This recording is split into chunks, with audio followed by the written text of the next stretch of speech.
नमस्कार। भाषा ज्ञान पर आधारित हमारे चैनल हिंदी जगत में एक बार फिर आपका स्वागत है। हमारा आज का यह वीडियो स्ववृत्त लेखन पर आधारित है। यह वीडियो कक्षा 9वीं, 10वीं एवं 11वीं तीनों के लिए समान रूप से उपयोगी है। स्ववृत्त लेखन अब तक केवल औपचारिक पत्रों में आवेदन पत्र का एक हिस्सा हुआ करता था, परंतु अब कक्षा 9वीं, 10वीं और 11वीं में इसे विशेष रूप से पाठ्यक्रम का हिस्सा बनाया गया है। तो चलिए देखते हैं क्या है स्ववृत्त लेखन, इसकी उपयोगिता, अर्थ, प्रारूप और विशिष्टताएं। स्ववृत्त की उपयोगिता। बच्चों, स्ववृत्त किसी भी व्यक्ति की पहचान का एक माध्यम है। मनुष्य एक सामाजिक प्राणी है। उसे जीवन में आगे बढ़ने के लिए कई क्षेत्रों में संपर्क करना पड़ता है। यह संपर्क वह कभी पत्रों के माध्यम से तो कभी व्यक्तिगत रूप से करता है, परंतु कई क्षेत्र ऐसे भी हैं जहां उसे स्वयं को प्रस्तुत करने के लिए पत्रों को माध्यम बनाना पड़ता है। जैसे कि रोजगार प्राप्त करने के लिए व्यक्ति को आवेदन करना पड़ता है।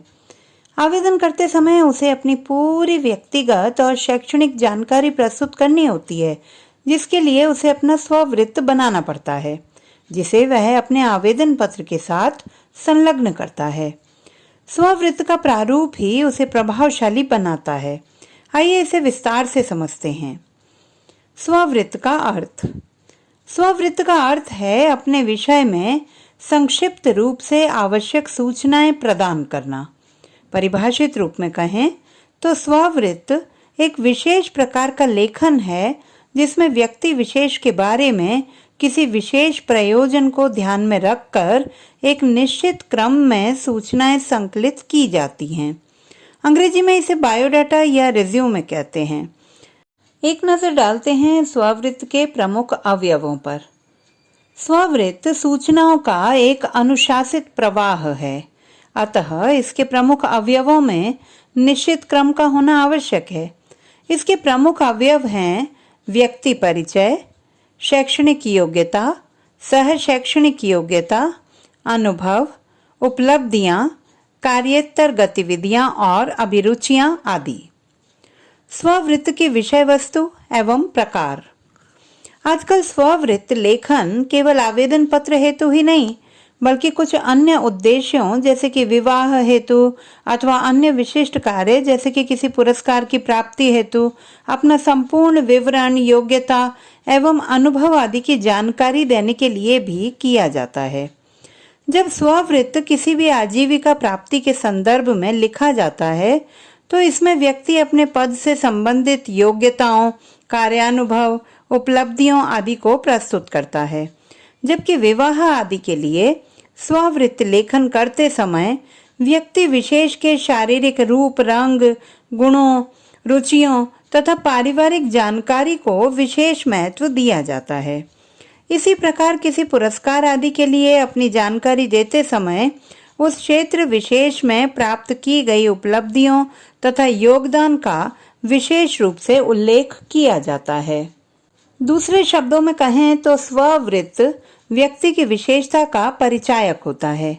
एक अच्छा स्ववृत्त नियुक्तिकर्ता के मन में उम्मीदवार के प्रति अच्छी और सकारात्मक धारणा उत्पन्न करता है। नौकरी में सफलता के लिए योग्यता के साथ साथ स्ववृत्त निर्माण की कला में निपुणता भी आवश्यक है। तो चलिए जानते हैं स्ववृत्त का प्रारूप। सबसे पहले नाम, पिता का नाम, माता का नाम, जन्म तिथि, वर्तमान पता, स्थायी पता, मोबाइल अथवा टेलीफोन नंबर, ईमेल, भाषाओं का ज्ञान, शैक्षणिक योग्यताएं।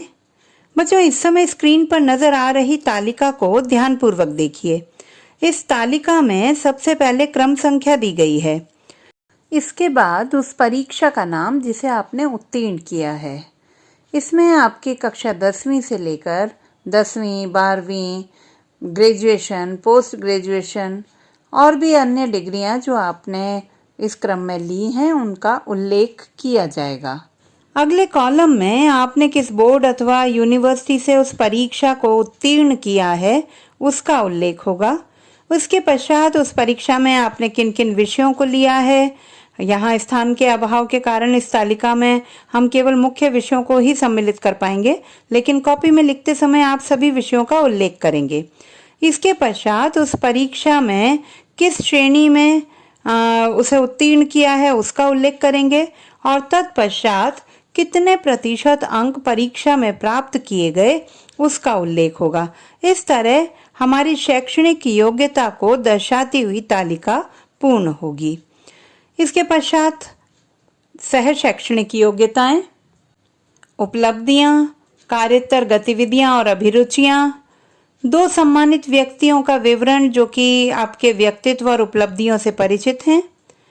तत्पश्चात उद्घोषणा, जिसके अंतर्गत मैं यह लिखित घोषणा करता हूँ या करती हूँ कि मेरे द्वारा प्रदत्त उपरोक्त सभी सूचनाएं मेरे ज्ञान और विश्वास के आधार पर सत्य और पूर्ण हैं। स्थान, दिनांक और हस्ताक्षर। अब बात करते हैं स्ववृत्त लेखन करते समय ध्यान रखने योग्य बातों की। सबसे पहले, स्ववृत्त लेखन करते समय अलंकृत भाषा की आवश्यकता नहीं होती। इसकी शैली सरल, सीधी, सटीक और साफ होनी चाहिए ताकि पढ़ने वाले को सारी बातें एक ही नज़र में स्पष्ट हो जाएं। स्ववृत्त का आकार अति संक्षिप्त अथवा ज़रूरत से ज़्यादा लंबा नहीं होना चाहिए। ध्यान रहे, स्ववृत्त में पृष्ठों की संख्या पद के अनुरूप होती है। यदि पद बहुत बड़ा है तो आवेदनों की संख्या निश्चित रूप से कम होगी। ऐसे में स्ववृत्त में अधिक पृष्ठ होने पर भी उसे ध्यानपूर्वक पढ़ा जाएगा, परंतु सामान्य पद हेतु आवेदन बड़ी संख्या में आते हैं। ऐसे में 2-3 पृष्ठ से अधिक लंबे स्ववृत्त अक्सर उपेक्षित हो जाते हैं। स्ववृत्त लेखन करते समय ईमानदारी बरतनी चाहिए। किसी भी प्रकार के झूठे दावे या अतिशयोक्ति से बचना चाहिए। अपने व्यक्तित्व, ज्ञान और अनुभव के सशक्त पहलुओं पर बल देना चाहिए। स्ववृत्त साफ सुथरे ढंग से टंकित या कंप्यूटर द्वारा मुद्रित होना चाहिए। स्ववृत्त में भाषागत तथा व्याकरणिक गलतियां नहीं होनी चाहिए।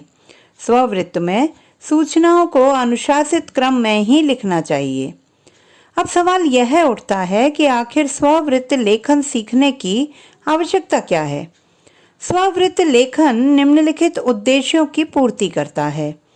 विद्यार्थियों को अपनी महत्ता दर्शाने में सक्षम बनाता है। नौकरी में सफलता हेतु सक्षम बनाने के लिए प्रेरित करता है। स्ववृत्त के माध्यम से भीड़ में अपनी एक अलग पहचान दिखाने की कला सिखाता है। नियोक्ता के मन में अपने प्रति सकारात्मक धारणा उत्पन्न करने में सक्षम बनाता है। बच्चा स्ववृत्त के लिए आपसे 2 तरह के प्रश्न पूछे जा सकते हैं। पहला, जिसमें आपसे सीधे ही किसी पद विशेष हेतु अपना आकर्षक स्ववृत्त तैयार करने के लिए कहा जा सकता है। दूसरा, आपको किसी पद विशेष के लिए एक आवेदन पत्र लिखने के लिए कहा जा सकता है, जिसमें औपचारिक पत्र के मध्य स्ववृत्त का प्रयोग किया जाता है। आइए देखते हैं स्ववृत्त का एक उदाहरण। प्रश्न है, पोस्ट ग्रेजुएट टीचर यानी कि पीजीटी पद के लिए अपना एक आकर्षक स्ववृत्त तैयार करें। उत्तर, स्ववृत्त। नाम हरीश पाठक, यहाँ काल्पनिक नामों का प्रयोग किया है। सारी जानकारी काल्पनिक तौर पर ही दी गई है। पिता का नाम दिनेश पाठक, माँ का नाम निधि पाठक, जन्म तिथि 20 अक्टूबर 1996, वर्तमान पता B65 साकेत नगर, विदिशा, मध्य प्रदेश। स्थायी पता वही जैसा कि वर्तमान पते में दिया गया है। मोबाइल क्रमांक 9832733821। Email harish80@gmail.com।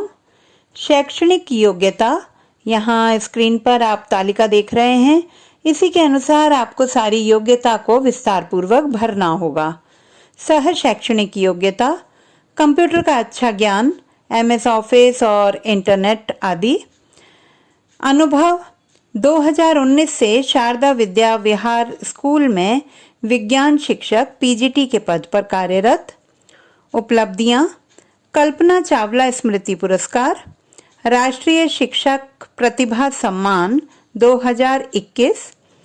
कार्योत्तर गतिविधियां और अभिरुचियां: पत्र पत्रिकाओं का नियमित पाठन, हिंदी कविताएं एवं कहानी लेखन, बास्केटबॉल का प्रदेश स्तरीय खिलाड़ी। 2 सम्मानित व्यक्तियों का विवरण जो उम्मीदवार के व्यक्तित्व और उपलब्धियों से परिचित हैं। दीपक जुनेजा, निदेशक, जुनेजा एजुकेशनल सोसाइटी, नागपुर। कृतिका देसाई, सचिव, परिवहन विभाग, भारत सरकार। उद्घोषणा: मैं यह लिखित घोषणा करती हूँ कि मेरे द्वारा प्रदत्त उपरोक्त सभी सूचनाएं मेरे ज्ञान और विश्वास के आधार पर सत्य और पूर्ण हैं। तिथि 18 सितंबर 2022। स्थान विदिशा। हस्ताक्षर कखग। तो बच्चों, आशा करती हूँ कि हमारा आज का यह वीडियो आपके लिए अत्यंत सहायक सिद्ध होगा और आप इसे अच्छे ढंग से समझकर इसमें पूरे अंक प्राप्त कर सकेंगे। भाषा संबंधी किसी भी समस्या के समाधान हेतु बने रहिए सुनीता भटनागर हिंदी जगत के साथ। आपका दिन शुभ हो।